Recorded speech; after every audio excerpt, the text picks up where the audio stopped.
जी, जय गुरु जी संगत जी। गुरु जी के चरणों में मेरा कोटि कोटि प्रणाम। आज मैं एक सत्संग सुना रही हूँ संगत जी। वो आप संगत जी पूरे भक्ति भाव के साथ सुनिएगा संगत जी, ताकि आपको पूरी पूरी ब्लेसिंग मिले संगत जी। थोड़ी सी टाइम निकाल के संगत जी आप गुरु जी का सत्संग जरूर सुने संगत जी। सत्संग सुनने से भी हमारे बहुत सारे कर्म करते हैं संगत जी। हमारे साथ हर दिन कुछ ना कुछ होता है संगत जी। उसे इस सत्संग में हमारे बहुत सारे क्वेश्चन होते हैं जो आंसर मिल जाते हैं संगत जी। इसलिए आप पूरा पूरा सत्संग सुने संगत जी। अगर जो आप इस चैनल को सब्सक्राइब नहीं है किए हैं संगत जी, तो आप इस चैनल को सब्सक्राइब कर लीजिए संगत जी। बेल आइकन प्रेस कर दीजिए संगत जी, ताकि जो भी मैं नया नया सत्संग लेकर आती हूँ वो आप तक पहुँच सके संगत जी। अब मैं गुरु जी के मंत्र से ये संगत जी का सत्संग शुरू कर रही हूँ संगत जी। ओम नमः शिवाय। शिव जी सदा सहाय। ओम नमः शिवाय। गुरु जी सदा सहाय। गुरु जी की अनुमति से मैं अपना सत्संग साझा कर रहा हूँ कि मैं उनसे कैसे जुड़ा। मेरी पत्नी का स्वास्थ्य खराब रहता था और अक्सर उसे पेट में बहुत दर्द होता था।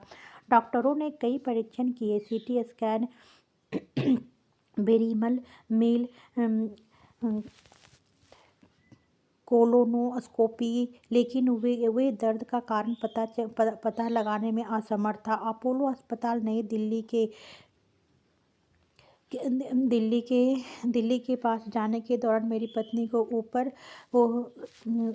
को सुपर अम्बिलिकल हर्निया का पता चला और मुझे लगा कि शायद इसी वजह से दर्द हो रहा है। बिना समय बर्बाद किए हम सर्जन से मिले और आंतों में किसी तरह के आसंजन की जांच के लिए लेप्रोस्कोपिक सर्जरी करवाई। सर्जरी के 2 हफ्ते बाद तक मेरी पत्नी ठीक लग रही थी, लेकिन फिर उसके पेट में दर्द फिर से शुरू हो गया। हम उसी डॉक्टर के पास गए। उसके पास ज़्यादा कुछ बताने को नहीं था। कुछ डॉक्टरों को संदेह था कि दर्द या तो सर्जरी के दौरान डाली गई जाली के कारण हो सकता है, जो अब आंत को नुकसान पहुंचा रही है, या ऐसे रोगियों की तरह उसकी आंत में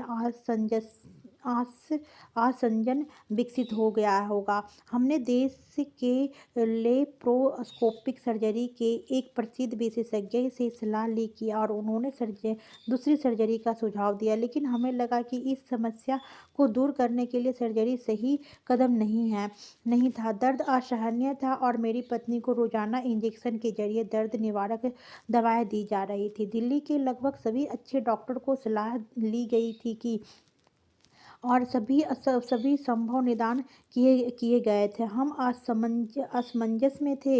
इसी समय मेरी पत्नी ने सुझाव दिया कि हम गुरु जी के पास चले। इससे पहले उसने मुझे एक गुरु के बारे में बताया था जो चमत्कार करने और सभी तरह की स्वास्थ्य संबंधियों को ठीक करने के लिए प्रसिद्ध था। क्योंकि मैं आर्य समाजी पृष्ठभूमि से हूँ, इसलिए मुझे गुरुओं पर ज़्यादा भरोसा नहीं था और मेरा मानना था कि वे लोगों के से पैसे ऐंठते हैं। इसलिए मैंने उसके अनुरोध पर ज़्यादा ध्यान नहीं दिया।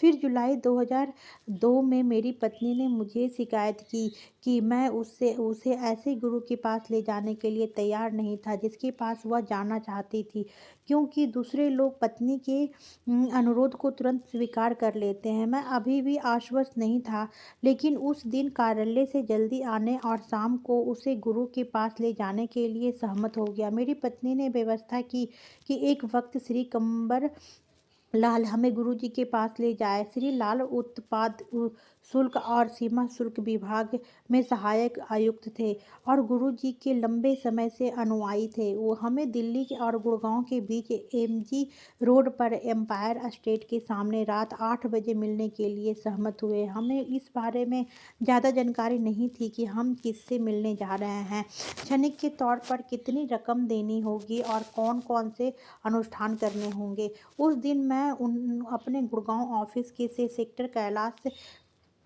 एक स्थित में अपने घर जल्दी पहुंच गया। हम शाम 5:15 बजे घर से निकले, यह सोचकर कि हम तय समय से काफ़ी पहले आधे घंटे में अंपायर स्टेट पहुंच जाएंगे, लेकिन असामान्य रूप से ज़्यादा ट्रैफिक ने हमारा रास्ता रोक दिया। मैं मन ही मन अपनी पत्नी को कोस रहा था। जब मुझे उन गुरुओं पर कोई भरोसा नहीं था, तो वह मुझे इन गुरुओं के पास जाने के लिए क्यों मजबूर कर रही थी।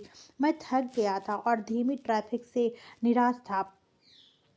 मैंने एक अलग रास्ता अपनाने और संबद्ध कुंज से जाने का फैसला किया। दुर्भाग्य से दूसरा रास्ता भी जाम में था। फिर मैंने श्री लाल को फ़ोन किया और माफ़ी मांगते हुए उन्हें बताया कि हम थोड़ी देर से पहुंचेंगे। उन्होंने हमें आश्वस्त दिया कि वे इंतज़ार कर सकते हैं।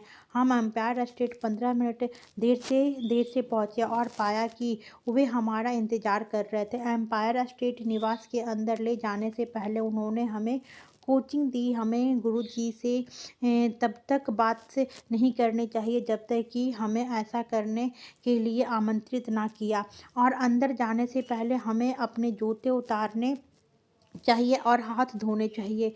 हमने निर्देश अनुसार किया और 2 मंजिला विला के प्रवेश द्वार पर कुछ सीढ़ियाँ चढ़ी जहाँ गुरुजी बैठते थे। मैं गुरुवाणी बजती सुन सकता था। हम श्री लाल के पीछे एक वातानुकूलित कमरे में पहुँचे, जहाँ अच्छी तरह से तैयार लोग कालीन के फर्श पर बैठे थे। जब हम दाईं ओर मुड़े तो हमने एक बड़ी सुनहरे रंग की कुर्सी देखी, जिस पर एक बहुत ही सुंदर साफ सुथरा व्यक्ति बहुत प्रभावशाली पोशाक पहने हुए बैठे थे। हमारे सामने लोग उनके सामने झुक रहे थे और फिर बैठने के लिए जगह ढूंढने के लिए पीछे हट रहे थे। मैं आगे था, मेरी पत्नी मेरी पीछे थी। मैंने उस समय तक कभी किसी व्यक्ति के चरणों में झुककर या अपना सिर रखकर प्रणाम नहीं किया था और ऐसा करने के बारे में अनिश्चित था। लेकिन मैंने प्रोटोकॉल का पालन करने का फैसला किया और नीचे झुक गया। उसके बाद हमें आगे की पंक्ति में बैठने की जगह मिल गई। हमने सोचा कि गुरुजी जल्द ही कोई धार्मिक प्रवचन देंगे, लेकिन मुझे कुछ बहुत आश्चर्य हुआ कि शब्द बजते रहे। हम पंजाबी नहीं हैं और हमारे लिए उनका अनुसरण करना कठिन था। मैंने चारों ओर देखा और श्रीमती मेनका गांधी को गुरुजी के पास बैठे देखा और सार्वजनिक जीवन से जुड़े अन्य लोगों को भी देखा। एक महिला भक्त गुरुजी के हाथ दबा रही थी। तभी अचानक मेरी नज़र गुरुजी से मिली। ओह, कैसा अनुभव था! मुझे अचानक लगा कि मेरे अंदर ऊर्जा का संचार हो रहा है। यह इतनी तीव्र थी कि वह लंबे समय तक अपनी आँखों में नहीं देख सका। मेरे भीतर एक बहुत ही दुखद और शांतिपूर्ण भावना भर गई। मैंने सोचा कि जल्द ही कोई हमारे पास पैसे दान करने आएगा, लेकिन एक व्यक्ति आया और गिलासों से भरी ट्रे में हमने चाय की पेशकश की। मैंने शिष्टाचार के नाते मना कर दिया, जिस पर मेरे बगल में बैठे व्यक्ति ने मुझे यह कहते हुए टोका कि यह प्रसाद है और इसे अस्वीकार नहीं करना चाहिए। मैंने चाय स्वीकार कर ली, लेकिन मेरे मन ने आपत्ति जताई। किस धार्मिक स्थान पर चाय को प्रसाद के रूप में परोसा जाता है? इस बीच लोग आते हैं और जल्दी ही कमरा खचाखच भर गया। हम भक्तों के लिए जगह बनाने के लिए लोग ऊपर चले गए। गुरुजी कुछ भक्तों को बुला रहे थे और उनसे बातें कर रहे थे। कुछ मिलाकर माहौल बेहद शांतिपूर्ण था। हालांकि हम शब्द नहीं समझ पाए, लेकिन वे कानों को बहुत सुकून देने वाला था। 1 घंटे के बाद लोग उठने लगे। हम भी उठे, लेकिन हमारे पड़ोसी ने हमें लंगर के लिए बैठे रहने को कहा। मैंने पहले कभी किसी गुरुद्वारे में लंगर नहीं खाया था। सेवादारों ने चटाई लाकर पंक्तियां में बिछा दी। संगत दोनों ओर बैठी थी। रसोई से लंगर प्रसाद से भरी स्टेनलेस स्टील की ही प्लेट आई और 4 लोगों ने एक प्लेट को साझा किया। लंगर की रोटियां, दाल, सब्जी और थोड़ा मात्रा में चटनी शामिल थी। जिस व्यक्ति के साथ मैं लंगर साझा कर रहा था, उसने रोटियां उठाई और हम सभी को एक एक दी। हमने भगवान को धन्यवाद किया और स्वादिष्ट लंगर का आनंद लिया। इस दौरान गुरुजी वहीं बैठे थे और संगत को देखकर मुस्कुरा रहे थे। थालियां उठाई गई और दूसरे भक्तों ने हमारी जगह ले ली। हम हाथ धोने के लिए बाहर आए। मैं यह जानने के लिए उत्सुक था कि आगे क्या करना है, और मुझे बताया गया कि ना जाने पहले गुरुजी ने आज्ञा लेनी होगी। हम वापस अंदर चले गए।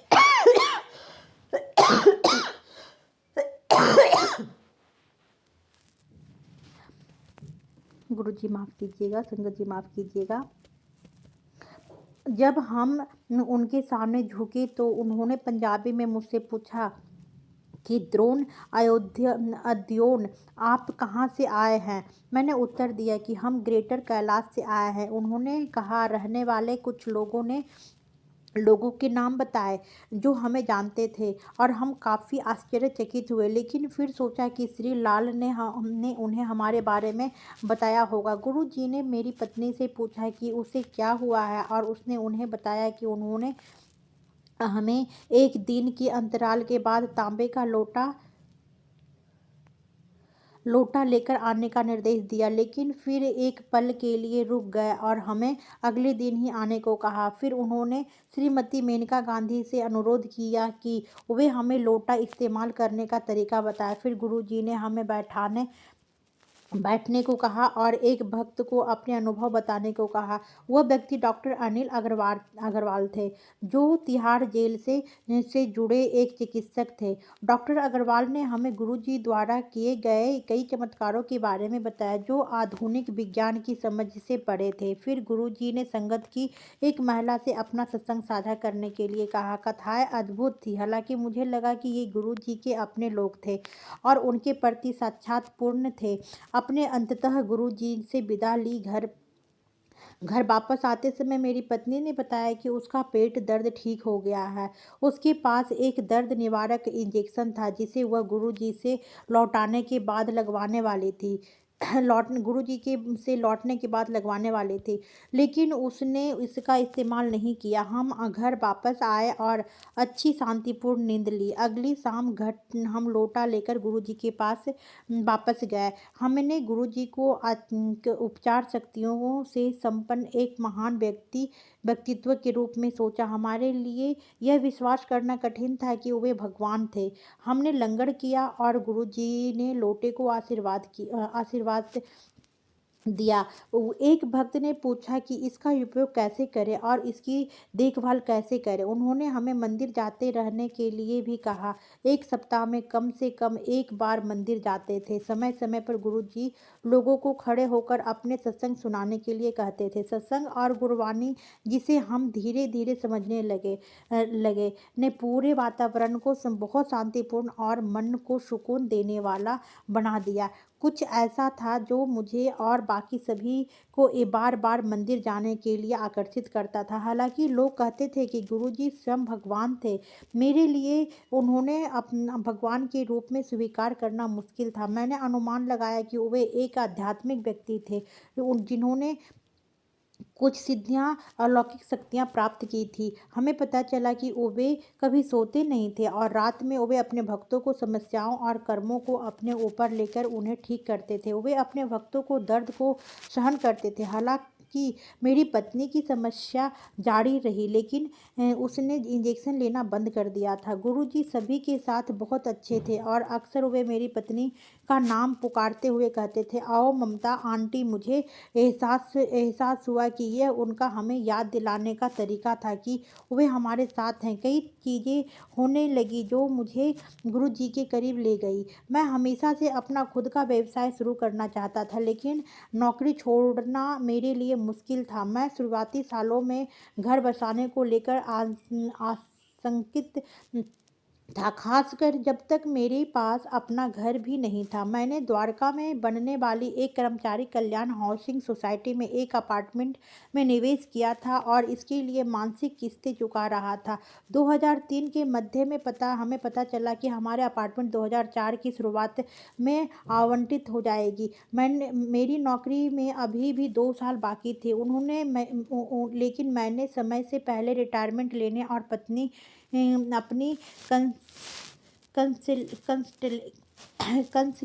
कंसलेशन कंसल्टेंसी शुरू करने का फैसला किया। मुझे विश्वास था कि हम द्वारका में अपने अपार्टमेंट में चले जाएंगे, लेकिन मेरी पत्नी दिल्ली छोड़ने के लिए तैयार नहीं थी। लेकिन नाटकीय ढंग से उसने धमकी दी कि अगर मैंने उसे दिल्ली से बाहर जाने के लिए मजबूर किया तो वह हमारे घर से नीचे कूद जाएगी। मैं दिल्ली में कहीं और किराए का मकान देखने के लिए तैयार हो गया। मैंने अपनी नौकरी भी छोड़ दी और अपनी कंसल्टेंसी फर्म शुरू की। गुरुजी के आशीर्वाद से जल्द ही मुझे बेंगलोर स्थित एक प्रतिष्ठित होटल श्रृंखला का ग्राहक मिल गया। काम के कारण मुझे हर महीने 2 सप्ताह के लिए बेंगलोर जाना पड़ता था। अब इनका गुरुजी ने मेरी पत्नी को कैसे ठीक किया, अब ये बता रहे हैं संगत जी। मैं कंसल्टेंसी असाइनमेंट पर 3 महीने पहले ही काम कर चुका था और अपनी अपनी पत्नी की बीमारी से निपटने के लिए मुश्किल हो रहा था, जिसे अभी भी पेट के में दर्द हो रहा था और उसे अपने खान पान और दवाओं को खुद ही ध्यान रखना था और उसे लगातार लंबी यात्रा करनी थी। लेकिन मेरे साथ कोई विकल्प नहीं था, क्योंकि मुझे जीवन यापन के लिए पैसों का सख्त ज़रूरत थी। वह शिवरात्रि उत्सव का समय था। मैं बड़े मंदिर में उसे देखना चाहता था, क्योंकि मैंने सुना था कि इसे बहुत भव्य तरीके से मनाया जाता है। लेकिन मुझे पता था कि मैं इसमें शामिल नहीं हो पाऊंगा, क्योंकि मैं बेंगलोर में था। महाशिवरात्रि से एक दिन पहले मैं बेंगलोर में था जब मुझे अपनी पत्नी की शाम का फ़ोन आया। वह बहुत बीमार थी और चेकअप के लिए मैक्स अस्पताल गई थी। एक्सरे में पता चला कि आंतें बंद है और सर्जरी की ज़रूरत है। चूँकि मेरी भतीजी डॉक्टर सारिका चंद्रा नोएडा के कैलाश अस्पताल में काम कर रही थी, इसलिए मैंने उनसे सब कुछ व्यवस्थित करने का अनुरोध किया। मैंने बेंगलोर फार्म के चेयरमैन को भी अपनी स्थिति बताई और उन्होंने बिना कोई मुद्दा उठाए मेरा अनुबंध समाप्त कर दिया। अगली सुबह मैंने दिल्ली के लिए पहली फ्लाइट पकड़ी। मैं घर पहुंचा और अपनी पत्नी की प्रतीक्षा करते पाया। तुरंत हम अस्पताल गए, जहां डॉक्टरों ने उसे रायल ट्यूब नामक के माध्यम से डाली गई और ड्रिप लगाई। वे पहले बिना सर्जरी की रुकावट को खोलने की कोशिश करना चाहते थे। अगर यह काम नहीं करता तो सर्जरी की आवश्यकता थी। शाम को अस्पताल में मेरी पत्नी ने मुझसे पूछा, अरुण, तुम्हें पता है आज महाशिवरात्रि है और तुम बड़े मंदिर जाना चाहते थे, तुम क्यों नहीं जाते? बेशक मुझे उसे छोड़कर कहीं और जाने में सहज महसूस नहीं हुआ। उसने मुझे आश्वस्त किया कि यह समझाते हुए कि मेरी अनुपस्थिति में हमारी बेटी चारू उसके साथ रहेगी। मैं नोएडा से बड़े मंदिर गया, जो लगभग 40 किलोमीटर की दूरी पर है। हालांकि मुझे देर हो गई, फिर मैं खुश था कि मैं महाशिवरात्रि पर वहां पहुंच सका। गुरुजी अपने आसन पर बैठे थे और जैसे ही मैंने उनके सामने सिर झुकाया, मैंने उन्हें मानसिक रूप से सूचित किया कि मेरी पत्नी अस्पताल में है। वह जैसे ही मैंने अपना सिर उठाया और उनकी ओर देखा, उन्होंने अपना हाथ उठाया, जैसे कि मुझे चिंता ना करने के लिए कह रहे हो और मुझे आश्वस्त कर रहे हो कि सब ठीक हो जाएगा। मैं वापस लौटा और अगली सुबह डॉक्टरों ने मुझे बताया कि मेरी पत्नी की हालत में सुधार हो रहा है। अगर सब कुछ ठीक रहा तो वह जल्द ही इस समस्या से मुक्त हो जाएगी। मैंने गुरुजी को धन्यवाद दिया, क्योंकि मैं जानता था कि उन्होंने मुझे बेंगलोर से 2 उद्देश्यों के लिए बुलाया था। पहला, मैं अपनी पत्नी के साथ रह सकता था और दूसरा, महाशिवरात्रि पर बड़े मंदिर में जाने की इच्छा को पूरी हो सके।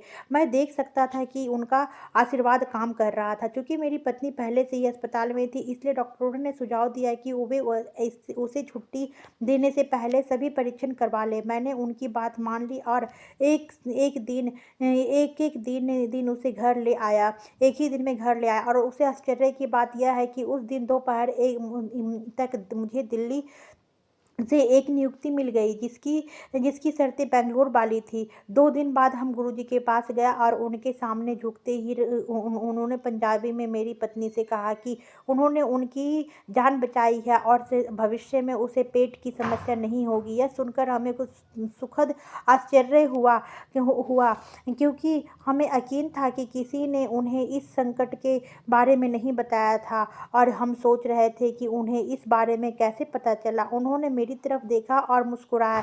यह पहली बार था जब हमें एहसास हुआ कि वे सिर्फ एक गुरु नहीं थे, बल्कि इससे कहीं कहीं ज़्यादा दिव्य थे।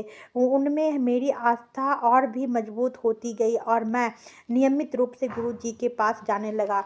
जय गुरु जी, शुक्राना गुरु जी। गुरु जी देखिए कैसे कैसे करते हैं। अब देखो उन्होंने कैसे घर के बारे में उनको किया। इनका ये घर के बारे में है। हम घर बेचते और खरीदते थे। हमने द्वारका में अपना अपार्टमेंट बेचकर दिल्ली में एक और अपार्टमेंट खरीदने का फैसला किया जो मेरी पत्नी के लिए उपयुक्त हो।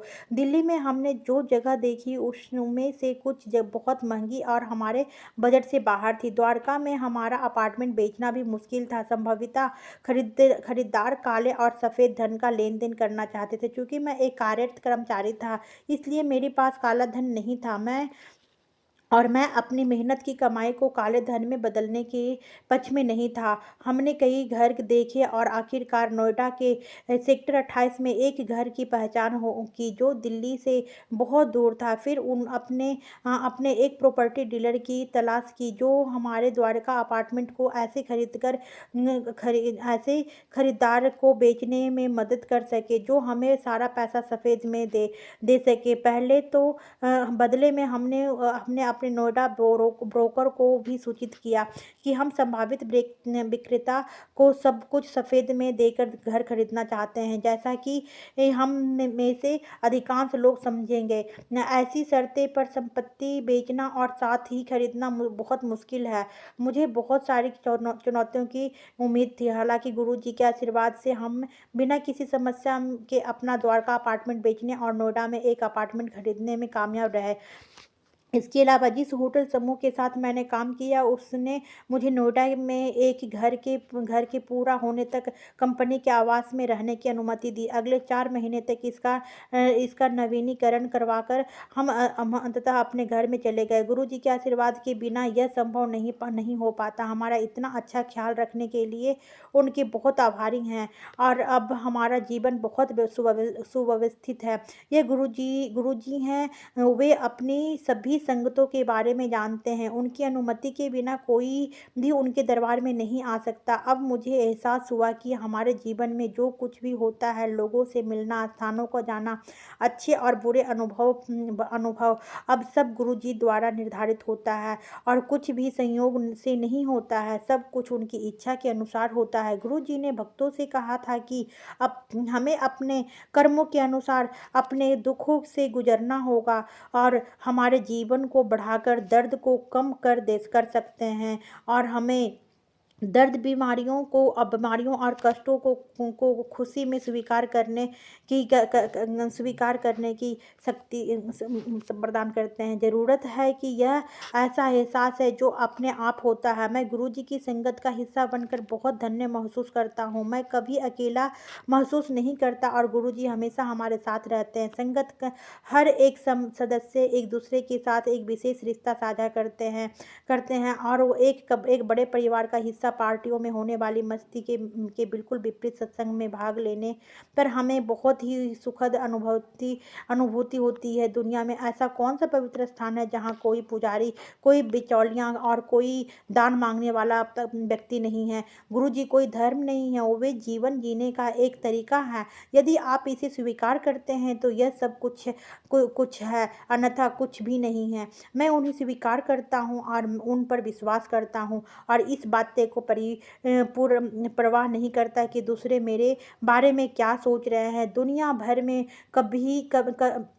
कहीं भी संगत के हर दूसरे सदस्य की तरह मुझे गुरुजी के साथ जुड़ने से बहुत शांति और खुशी मिलती है। जय गुरुजी, शुक्राना गुरुजी। यह अरुण अग्रवाल संगत जी का सत्संग था। संगत जी कितना अच्छा सत्संग था। संगत जी ये सत्संग सुनने के लिए बहुत बहुत शुक्राना संगत जी। अगर जो संगत जी आप भी अपना सत्संग गुरु परिवार गुरु संगत जी के साथ शेयर करना चाहते हैं तो अपना सत्संग इस चैनल पर ऑडियो या वीडियो रिकॉर्ड करके भेज सकते हैं संगत जी। अगर आप लिखकर भेजना चाहते हैं संगत जी तो हिंदी में साफ राइटिंग में लिखकर भेज सकते हैं गुरुजी। संगत जी मैं कोशिश करूँगी संगत जी कि मैं आपका सत्संग गुरु परिवार तक पहुँचा सकूँ संगत जी। मुझे ना जो गुरुजी ने ये सेवा जो बख्शी है संगत जी उसे मैं आगे बढ़ा सकूँ संगत जी। इसलिए आपसे निवेदन है संगत जी कि आप इस चैनल को सब्सक्राइब करें, लाइक करें, कमेंट करें और शेयर करें संगत जी, ताकि मैं इस सेवा को आगे करूँ संगत जी। अगर जो मेरे से कुछ भी संगत जी बोलने में, गुरुजी बोलने में सत्संग गलती हुआ हो संगत जी, गुरुजी तो मुझे माफ़ कीजिएगा संगत जी, माफ़ कीजिएगा गुरुजी।